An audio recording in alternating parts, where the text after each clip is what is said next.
Hello，各位朋友，大家好。今天想和大家一起走一走位于新加坡河上的3座桥梁。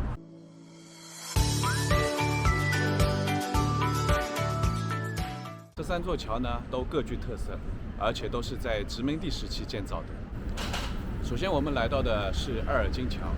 阿尔金桥是新加坡河上重建次数最多的一座桥，它从木桥到铁桥，再到混凝土桥。那么它的名字呢，也从比森门桥、汤森桥到今天的阿尔金桥，一共重建了5次。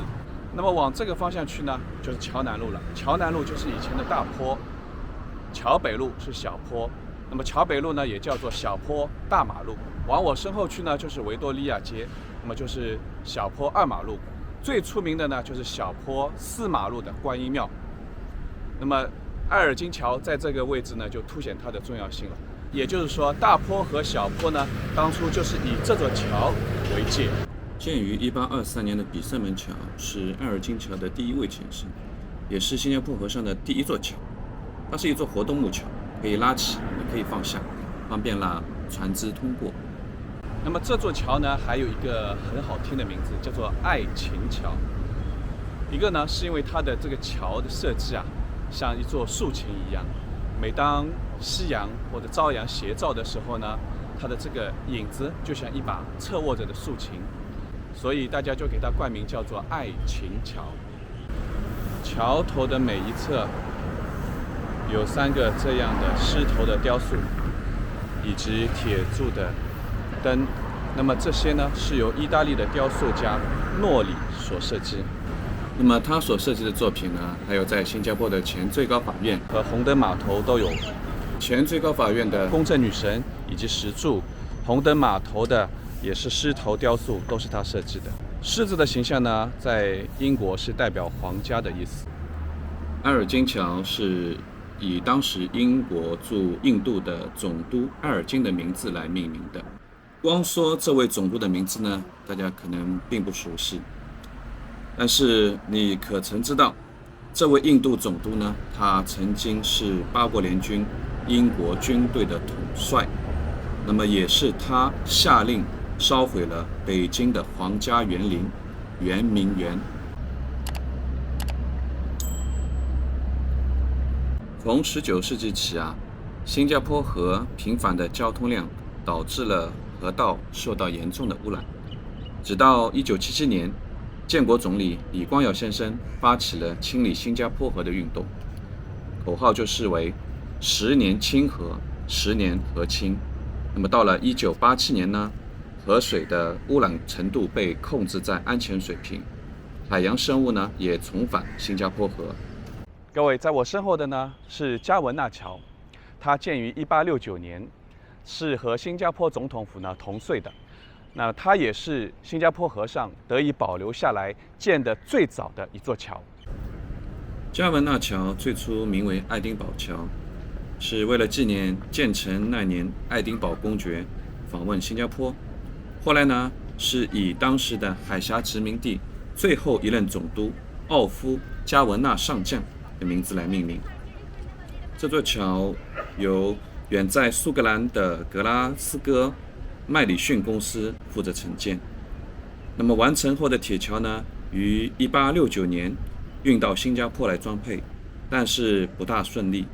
按照最初的设计图，这是一座吊桥，在河水高涨而有船只要从桥下经过的时候，这座桥应该可以分作2段，由桥两端的人操纵机械装置把它们高高的吊起。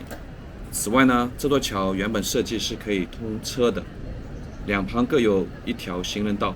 不料建好以后，发现桥既吊不起来，桥中也不能通车，因为它不能承载超过3公吨以上的重量。3公吨呢，大概就是在152公斤左右。所以桥的2端呢，由警察局设了限行的警告牌。那看到这里，朋友，你肯定要问了。刚才你讲阿尔金桥是新加坡河上最早的桥，现在又讲加文纳桥是新加坡河上保留下来最早的桥。那确实是的，阿尔金桥呢，它是经过很多次重建的。它最早的呢是木桥，那座木桥呢就是最早的在新加坡河上的第一座桥。那么大家现在看到的混凝土结构的阿尔金桥呢，它是建于20世纪的，所以要比我们的加文纳桥要晚很多。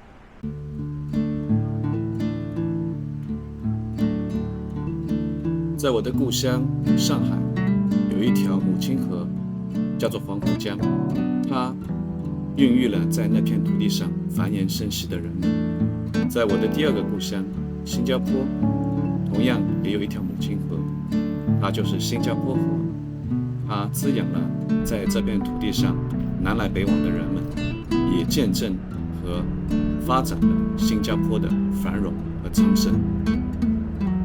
新加坡河经过治理以后呢，经历了一个脱胎换骨的转变，现在成为了市民一个非常好的消遣的去处。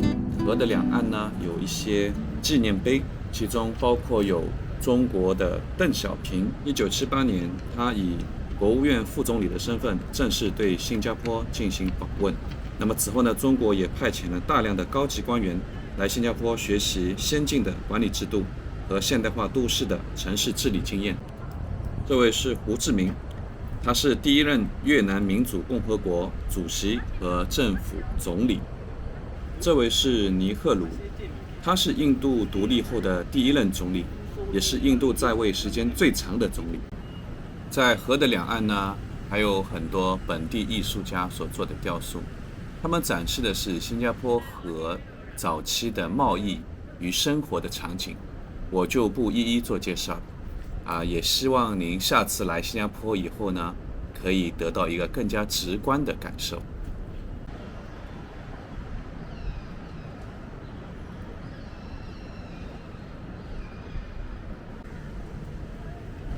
加文纳桥和艾尔金桥还有安德逊桥，在2019年的时候被新加坡列为国家古迹，是共同列为第73个国家古迹。在我身后的这一个大铁桥呢，就叫做安德逊桥，它总长有61.2米，它宽度呢有24.5米。那么为什么在紧邻加文纳桥之后要建这座桥呢？正是因为加文纳桥设计的缺陷呢，它不能过重型的车辆，以及它也不能让更多的人方便通行，所以呢，在1909年的时候新建了安德逊桥。安德逊桥呢，它也是新加坡最后一座大铁桥。安德逊桥呢，它也分左右通行。现在呢，它已经是一座步行桥了，不可以有车辆经营。但是在特殊的时间，比如说新加坡 F1 夜间赛车的时候，它这半边就是用来进行赛道。安德逊桥在1909年建成，是以英属殖民地总督约翰·安德逊爵士的名字命名的，并且由他亲自主持了启动仪式。两端呢拥有装饰华丽的拱形铁门，这是旧时代的桥梁的最主要的特色。同时呢，有提醒司机桥梁开始与结束的作用。在当时呢，安德逊桥可算是最现代化的铁桥了。在安德逊任内，他做了一个重要的决策，征用了丹龙巴葛船坞。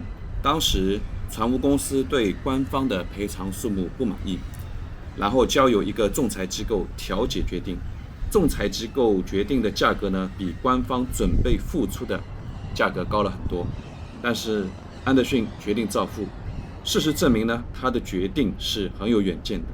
船坞公司后来发展成了今天的港务局。